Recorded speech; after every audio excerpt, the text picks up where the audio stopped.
বন্ধুরা, কেমন আছো তোমরা? আশা করছি ভালো আছো। আমি শুভ বিকেল। আমি একটু চিলি চিকেন করব, তাই চিকেনগুলো একটু পকোড়া মতো ভেজে নিচ্ছি। একটু শব্দ হচ্ছে বাইরে, ঢালাইয়ের বাইরে কাজ হচ্ছে, শব্দ হচ্ছে, তোমরা একটু ইগনোর করো প্লিজ।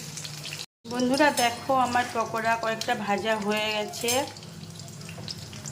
আবার বাকিগুলো ভেজে নেবো আস্তে আস্তে, তোমরা দেখো। হ্যালো বন্ধুরা, আমার বাকি পকোড়াগুলো ভাজা হয়ে গেল।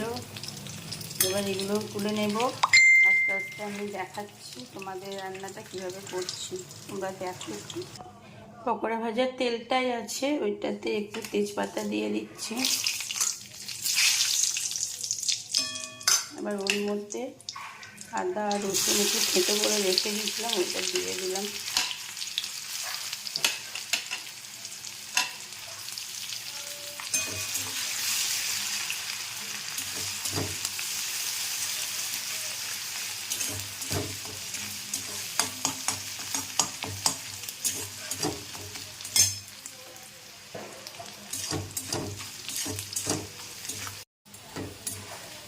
এটা ভাজা হয়ে গেছে।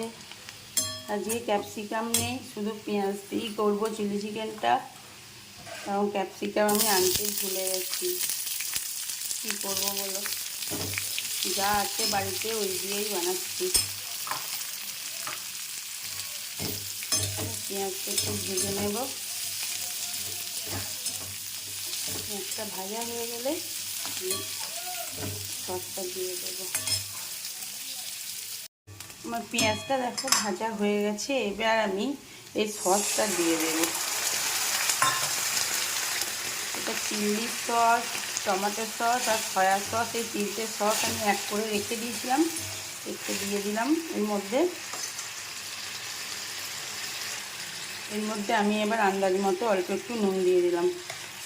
বেশি নুন দেবো না, কেন সসগুলোতে না, সব সসই, সয়া সসে তো সবে একটু নুন থাকে। Chilli sauce, soya sauce, tomato sauce সবেতেই নুন দেওয়া থাকে, তাই নুনটা খুব বেশি দিলে হবে না, বেশি হয়ে যাবে খেতে, তাহলে ভালো লাগবে না। আর একটু অল্প মিষ্টিও দিলাম।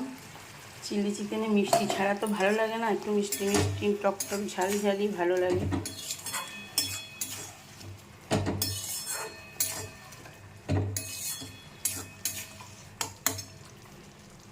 এটা একটু ফুটে গেলে আমি চিকেনগুলো দিয়ে দেবো। এবার সসটা একটু ফুটে গেছে, এর মধ্যেই চিকেনের পকোড়া করে রেখেছিলাম, এইগুলো দিয়ে দিয়েছি।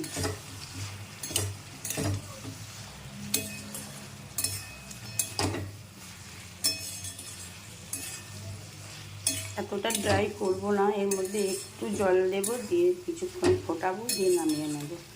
ঠিক আছে, আমাকে জল দিয়ে একটু ফোটাবো, দেখাচ্ছি তোমাদের। হ্যাঁ বন্ধুরা, আমার এটা হয়ে গেছে, এবার আমি এটাকে নামিয়ে নেব।